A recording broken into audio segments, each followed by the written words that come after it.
What's going on, everybody? This is FireDog, and today we have another unboxing video.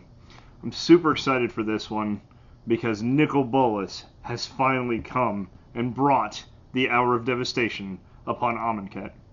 Now for this unboxing we have what's known as a bundle, and back in the day these used to be called fat packs, but Wizards of the Coast ended up going to R&D and rebranding. They ended up adding one more booster, and now it includes 10 boosters as opposed to the 9, and they renamed it to the Magic the Gathering bundle for each set. The professor from Tulare Community College actually did a video sometime back about the value of the fat pack / bundle, so I'll add his video to the doobly-doo below. You can check that out, see if you think it's worth it. Me personally, I've actually found the value in these. So I like buying them with the sets because I like the book that it comes with and some of the other cool stuff I'll show you today. Now Nicol Bolas, as I was saying, has finally arrived. He has come to the plane of Amonkhet and brought this plane to its knees. He's been one of my favorite characters in the Magic the Gathering storyline. He's been kind of one of the recurring big bads throughout the history of the last 20 years of Magic. So it's really cool to finally see him come back. As some of you know, he was originally printed as a creature card back in the Legends set, which that card was then reprinted in Chronicles, Time Spiral, and From the Vault's Dragon, with From the Vault's Dragon actually having some new artwork that looks really cool. And then in Conflicts, he was finally given his own Planeswalker card, and that was reprinted a couple times as well. I think Magic 2013 was the last reprinting of that. But that's the last we've seen of Nicol Bolas in terms of cards and card plays. And there is now, in the Hour of Devastation set, a new Nicol Bolas Planeswalker card. And I'm super excited. I really hope I get a pop one today. But we'll see what we get. So let's crack it open and see what all you get in your Magic the Gathering Hour of Devastation bundle here. Plastic off there. You get your nice little handy-dandy box there to hold all your stuff in. Cool little booklet, and it's got the player's guide, and it's got some of the story, some highlighted cards, some creature features there. And what's really cool is in the back it's got a checklist of all of the cards included in this set, so you can kind of go in and double check your collection, make sure you've got everything you want, as well as just kind of sit and brew and make some stuff that you want to make. So you also get the nice sleek card box that these come with. I like these, and some of these has actually become collector's items for the older sets, so I like using them for storage and displaying things, and I keep the current set in them, so it's kind of neat. The cool thing I like that Wizards did with the Amonkhet and now Hour of Devastation sets is because there's a lot of creatures with like Embalm and Eternalize that come back as creature tokens.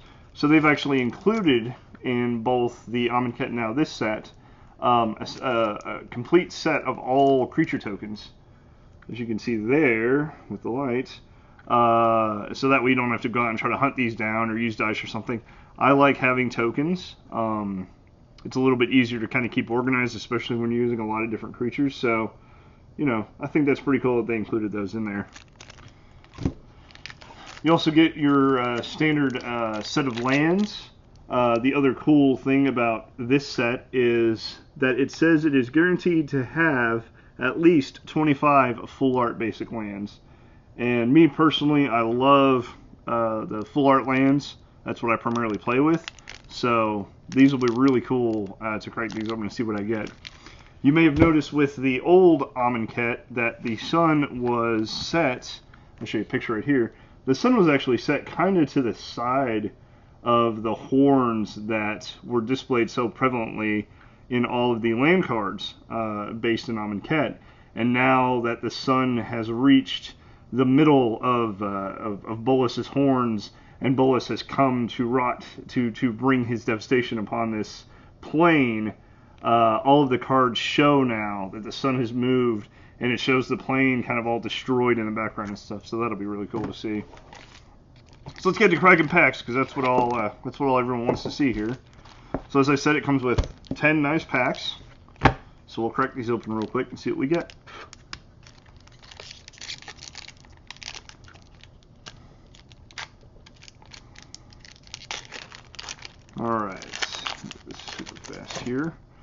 Solitary Camel.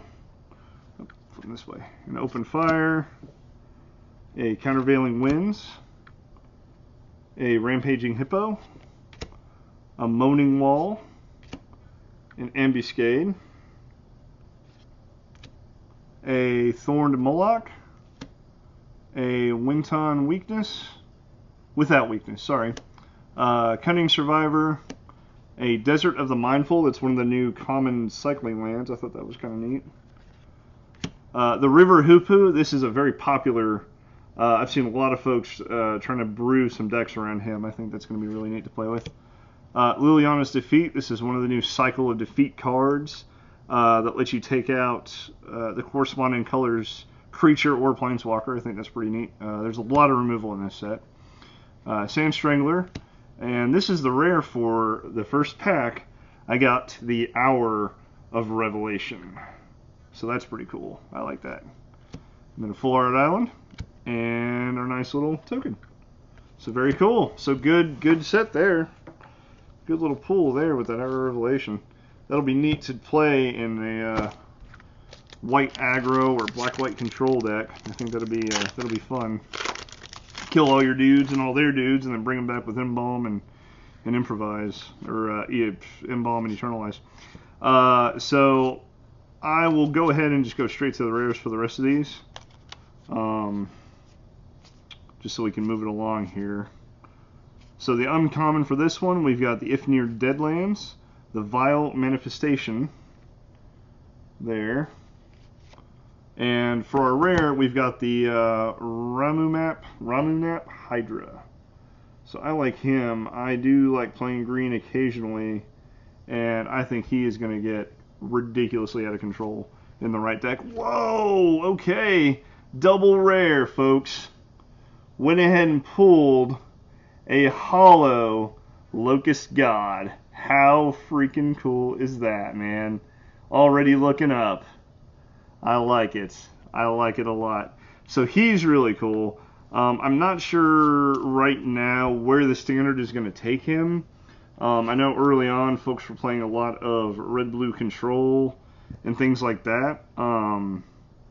So, you know, in a red-blue control shell, he might be good. He's a little expensive, but man, if you play him right, I think he will also get wildly out of control. So that's pretty cool. That's a good little draw there. Now, some of y'all might be wondering why I'm blowing and flicking the packs. It's actually a little superstition that we came up with several years ago that adds, you know, a little bit of luck to popping good things out of the packs. And so far it's worked. So we'll see. Not that I'm of the superstitious sort, but all right. So for this pack, we've got, you know, Dutiful Servants, the Scrapper, Proven Combatants, Sidewinder Naga, the Kieran Eternal, whoops, Rampaging Hippo again. We've got the Survivor's Encampment, just kind of a mana add thing. Wall of the Forgotten Pharaohs. That light is not doing great. That guy. Scrounger of Souls, the Unconventional Tactics. I like this card, and I think once everything kind of rotates out in October, and we end up losing a lot of the current standard zombies that are so prevalent in the mono black zombies decks. I think I know me personally. I think other folks are going to switch to black white zombies, and I could definitely see this card getting some play. +3/+3 and flying until end of turn is huge. It's only 3 mana. And then whenever you play a zombie, you can pay 1 and return this back to your hand. So it's a recurring threat. I love it. Another defeat card. That's Jace's Defeat there. The Dagger of the Worthy. Now, I'll just say 2 quick things about this. So there's only been a few little bits of equipment here and there in the last few sets. And I'm kind of disappointed because equipment is one of my favorite things to play. And I hope that Wizards ends up releasing more equipment later on, maybe, because I think equipment is really cool. This one's not terrible. You know, it gets you +2/+0 and Afflict 1. So Afflict is the new mechanic introduced where if they don't block, or when they do block, I'm sorry. When they do block, they end up losing life anyways. So it's kind of a neat mechanic. I would like to see more equipment coming out. And then this is our rare for this set. It's Uncage the Menagerie. So there you go. That lets you kind of do some card draw, some searching for some different creatures. So that's kind of neat. All right. So pretty good draw so far. Let's move on to the next pack here. See what we get. Okay. We've got the Proven Combatants, the Aven of Enduring Hope, the Blur of Blades. So that's pretty cool. That's good for, neg 1 deck, if you're trying to do red white neg 1 deck or something. The Carrion Screecher, the Frilled Sandwalla. So this guy actually helped win me a couple of games during pre-release. So don't take him for granted if you end up playing a green deck. I think he's decent, at least in limited for sure. We've got the Torment of Venom, and I love these new Torment cards. These new enchant the opponent cards. I think those are really cool. We've got another Survivor's Encampment. We've got Dejiru's Renunciation. So that's a cool little combat trick. You tap creatures down for 4 damage, or before combat. Another Thorn Moloch. An Unsummon. I'm glad to see that card coming back. I think that card's going to see a lot of play. Another defeat card. This is Chandra's Defeat. Another defeat card. We've got Gideon's Defeat. Those 4 Planeswalkers, man. And then we've got the Devotee of Strength. And the Earthshaker Kirna seems to be our rare for this set, for this pack. So he's not bad. A hasty creature, 2/1, a hasty creature for 2. Target creature paralyzed then or equal to his power can't block this turn, and he's got Eternalize. So that second ability with the power cannot block him does work with the Eternalize. So recurring threat 2/1 can't be blocked. Go ahead and let him die. He comes back for 6 mana, which is a little expensive, but then he's a 4/4, and nothing under power 4 can block him. So that's so that's kind of neat. All right, open our next pack